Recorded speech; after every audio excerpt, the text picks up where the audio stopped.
I don't believe they're winning the West, but they go from being a team that's a part of the play-in. Let's not ignore the play-in is what the Lakers are a part of. Mm-hmm.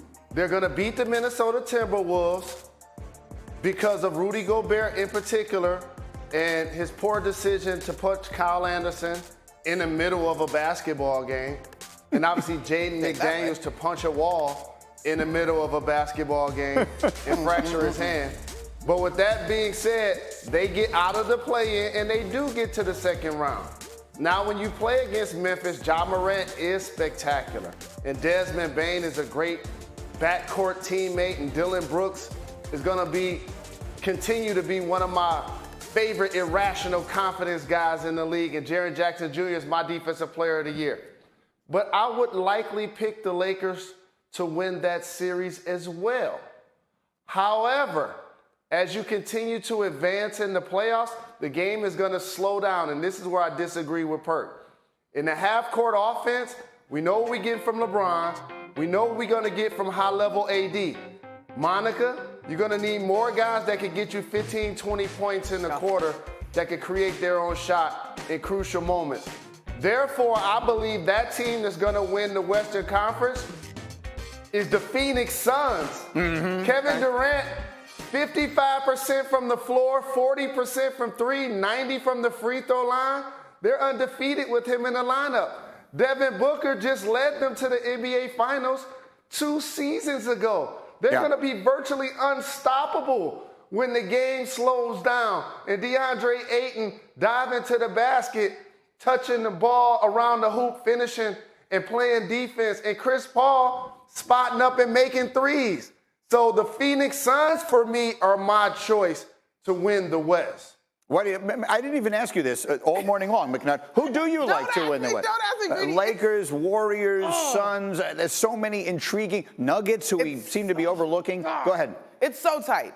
Yesterday, I reserved the right to change my mind.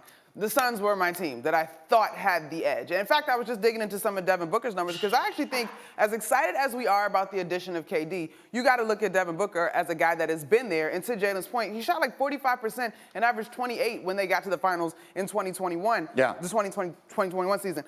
I'm still a little bit concerned about their depth in the nature of a series, Jalen, right? Like, yes, there's a beautiful small sample size in which KD has made that team virtually unstoppable, but the cadence of a playoff run, 16 games to get to a finals, right, or to win a finals, is a little bit different with them.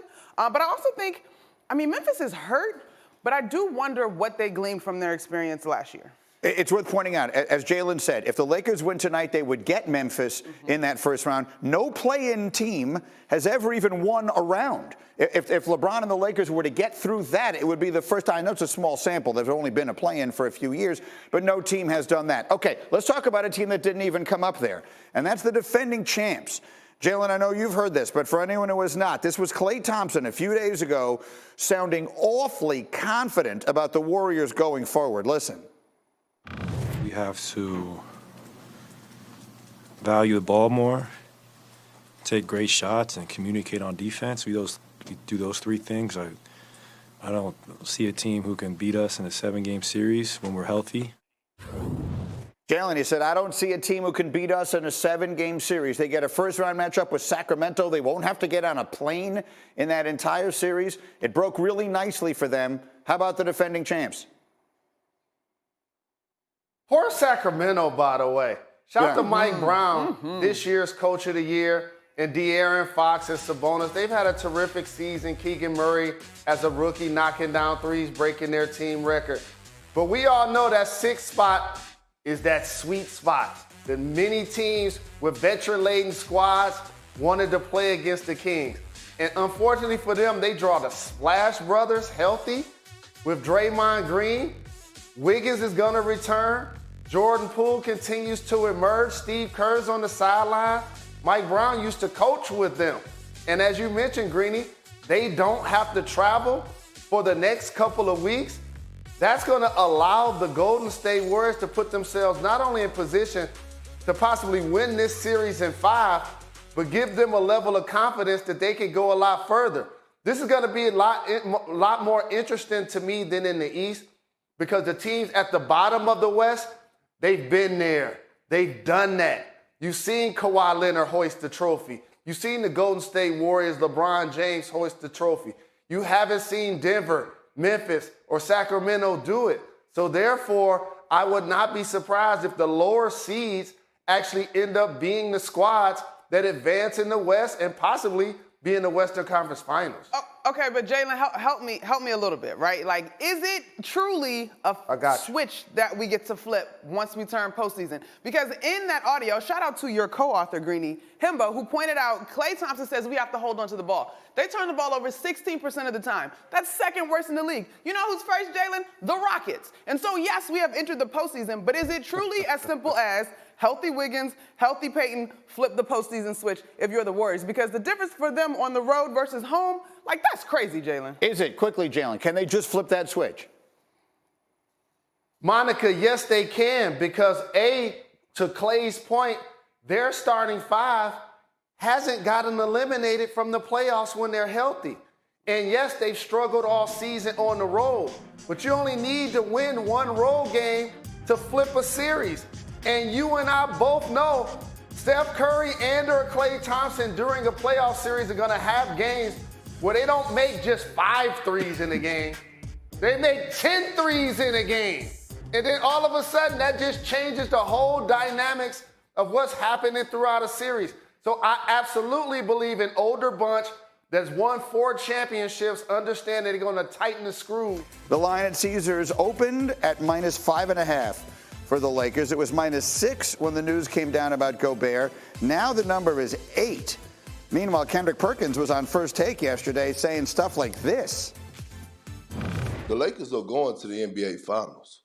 When you look at the Western Conference and you look at if they potentially match up with the Memphis Grizzlies, they're going to beat the Memphis Grizzlies. They could beat any team in the West, including the Memphis Grizzlies and the Phoenix Suns and the Golden State Warriors. So when I look at them and what they've been doing over the last 2 months, I have them going to the NBA Finals.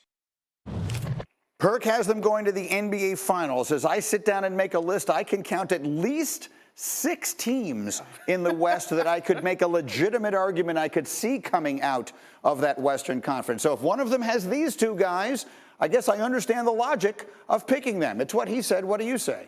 It makes sense. It makes sense. I think differentiating factors at this point to me are experience and I would say momentum. And certainly the Lakers are the leaders in terms of momentum, how they've looked since All-Star break, the way Anthony Davis is playing, who I believe is going to have to be the key cog if the Lakers are going to get this done. He's shooting 57% from the field since All-Star break, averaging 26 points. Back in the bubble, he averaged 28 points, shot 57% from the field, but led that team in minutes played as well. And so if Anthony Davis is playing at that caliber of basketball that puts him in that MVP class, then yeah, the Lakers are a problem because LeBron James is not going anywhere. I want to give credit where it is due because I have been critical of Anthony Davis and his seeming inability to put the team on his shoulders the way we thought he might when he first came there to join LeBron. He has done it. When LeBron went down with the foot injury, whatever it is now, 6 weeks ago, we said, and candidly, I laughed at you guys. You were all like, this is a chance for Anthony Davis to carry them. And honestly, in my mind, I'm thinking, they're dead. They're done. Jeez, forget it. I did. I get it. Because I didn't believe in him. And he has made a believer out of him. He has. And so I think now, can they build upon that, right? And so, yes, Perk is looking at a Memphis Grizzlies team that's a little bit wounded. I think this Timberwolves team is limping into this playing game. I'm not concerned with them. And then you see who they would draw after the Memphis Grizzlies. The case is there, but I think I'm not confident in any particular team coming out of the West right now. It's just been that tight. So that's the. I opened the show today by saying I think tonight is critical for the Lakers for 2 reasons.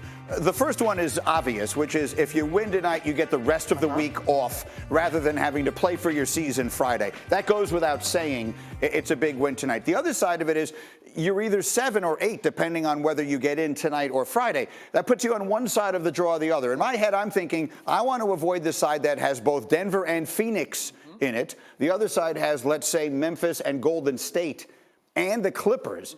The Clippers, I'm sorry, are on Phoenix's side.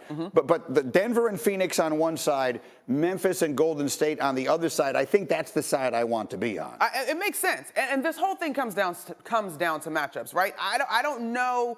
I mean, you want to avoid Golden State, I think, if you're the Lakers. All of us, from a fan standpoint, would love to see that. But Again, what am I looking at to differentiate right now? The two teams with experience. Those are your most two experienced teams with getting to a finals and successfully winning a finals with a relative core. This Lakers squad looks a little bit different, but certainly the Warriors squad still has their same core. Now you're making me rethink that. Would you rather stay away from Golden State and head towards and live with Denver? It's going to be very tough. We'll see one way or the other. They have to win tonight in order to get themselves some rest and not have to play for their season on Friday. 2 play-in games tonight, 2 tomorrow. We'll have those on ESPN. Thanks for watching ESPN on YouTube. For live streaming, sports, and premium content, subscribe to ESPN+.